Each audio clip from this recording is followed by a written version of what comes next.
Hello, everybody. The day has come. I am out of TV shows for now. So there's no TV Optimist this week. Instead, I'm going to be looking at this Wednesday is going to be like for other videos, for randomness. I'm gonna talk about you see the title of the video. This is my thoughts on the XXL freshman class of 2007. This is the first class. I'm going to read my post right here, see how it's changed, if at all, if my opinion's changed at all since then. Um, this started in 2017 when I started to take a look. Almost 10 years after XXO freshman class dropped. So let me just get started then. XXL freshman class of 2007. Let's go. Oh yeah, and there's like, let me talk about the fucking class of 2007. The magazine cover, it's like leaders of the new school. And I was like, half of them started out in the 90s. Cool. So, since nobody at all asked me to, I'm going to be looking at XXL's freshman classes from each year and deciding who I think is the best in that class. I'm going to be ranking them as well. Now, to me, the XXL freshman class is a way of showcasing young, fresh new talent, or at least I used to. Starting with the first class, class of '07, I see some names I'm familiar with, but I'm not really excited to listen to a lot of them. Usually we get freestyles and ciphers from the freshmen, but since this is the first year, I'll have to decide who's the best another way, because we didn't have freestyles and ciphers. So I've decided to listen to each freshman's debut single and also think about whose relevancy hasn't expired. Let's begin.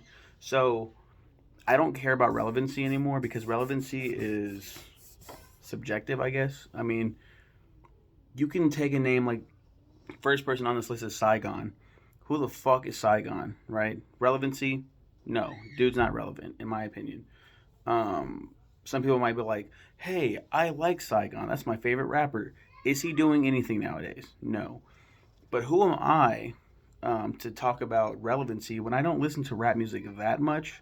I still listen to rap every now and again, but it's like the same rappers, right? We've talked about Common. We talked about Erica Badu is in rap, but she's like in that sphere of like R&B and everything. Common, Young Jeezy, Tech Nine's my favorite rapper because I'm from KC. Um, is there anybody? DB the fucking General. I said his name like DB the mother, but he sucks. He's the worst rapper I've ever heard in my opinion. Um, not too many. DB the General is not relevant, right? But some people might argue, if you're from Oakland, California, DB the General fucking represent, but like, and he's still putting out music. But is anyone talking about this dude for real, like legitimately, other than me giving him a spotlight? Um, I don't talk about relevancy like after this list. It makes sense in this context because there are no ciphers, there are no freestyles, so we're just going off that. And I still, with each list, listen to their debut singles or whatever I can find. First off, Saigon, despite debuting 6 years before, somehow he made the freshman list. Nice flow, but he's had time to establish a name for himself. His debut single, Say Yes, is very nice. Loved his background too. Don't really hear about him though, sadly. Plies, he's alright, but he's like a nail in a toolbox. He just doesn't stand out. I also was a pun on his name, Ply. It sounded like pliers. His debut single, Shouty, featuring T Pain. So you already know it was his debut single, Shawty, featured T Pain, so you already know it was tailor made for the radio. Plies was alright, but T Pain was the reason that song stood out. The fact that I've never heard of him before speaks at least a little bit about his relevancy, and he really did debut in 2007, making him, in my eyes, a true freshman. This changes every year. Very rarely do you get someone debuting in the same year. Plies is, by my definition, a true freshman. I think it should be like spotlight on the new generation of rappers coming through. It's crazy that Plies debuted in 2007. 2007, I can't believe it. So far, so far, so long ago. Rich Boy, what a standout. I remember this fool. His debut single, Throw Some D's, featuring Polo Don, was often quoted in my middle school. I hated rap so much back then, mostly because of songs like this, but it's actually not too bad. Throw some D's on it.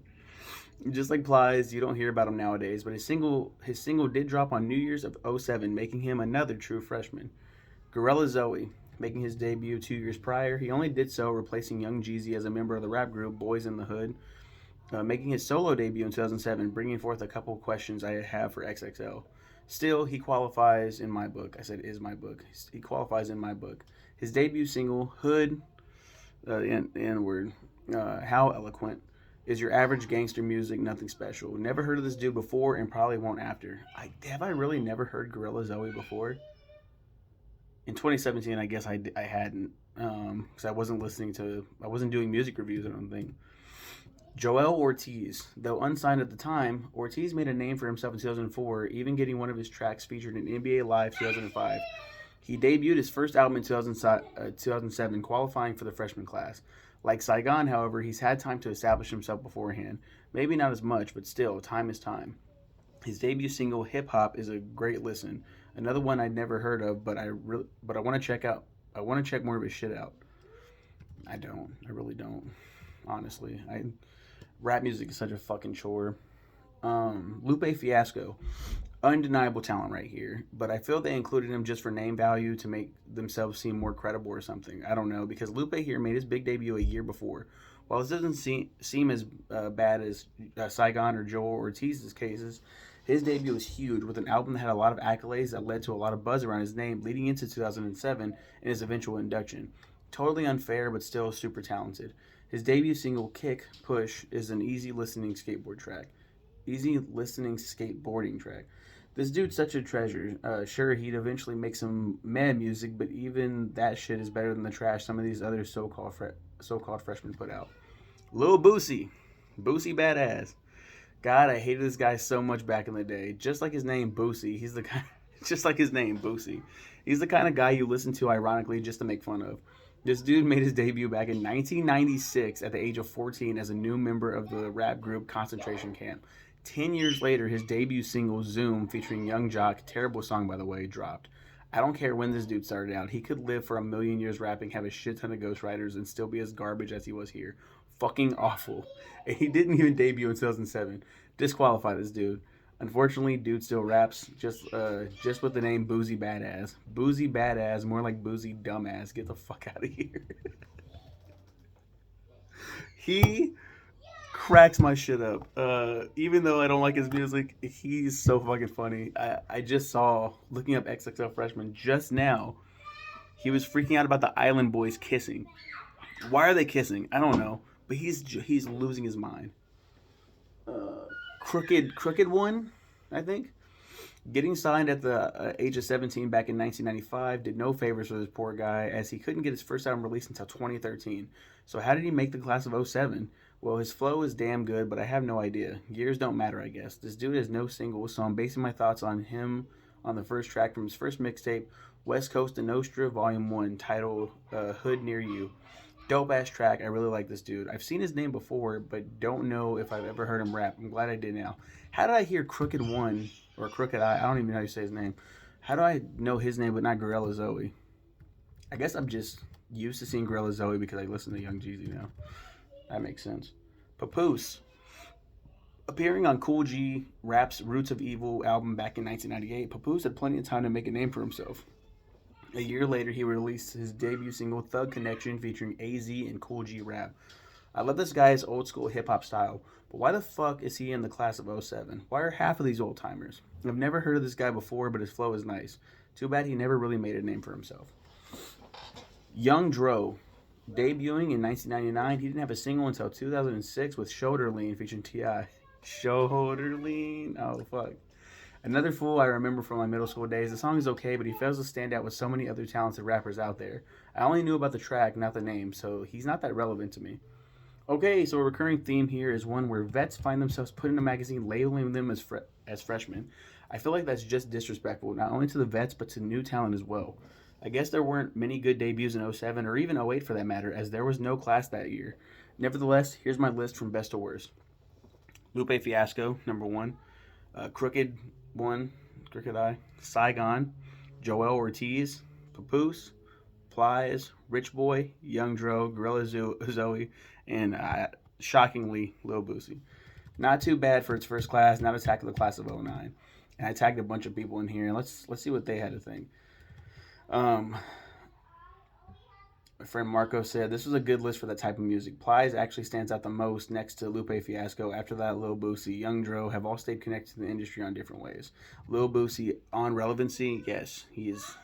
Boosie Badass is still giving opinions and shit. I just saw him giving opinions on something. So relevancy, that's why relevancy is bullshit. This is really just my opinion on how I feel about these guys. I'm gonna have to agree with Marcos, is what Teray said. Lupe, Dro, and Boosie have stayed in the industry and pop up every once in a while in random songs. Gorilla Zoe did have that one song though. All in all, though, I would say my fave two are Lupe and Plies. Lupe for his smooth rhymes and easy chill beats. Plies because he was a freak in his music and was basically saying out loud what everybody was already thinking. He wasn't afraid of being real to the track. And I said respect. And nobody else really had anything to add. But yeah, that's my list. I hope you guys enjoyed it. Uh, enjoy what this white boy has to say about old school rap. Um, Bye. Have a good one.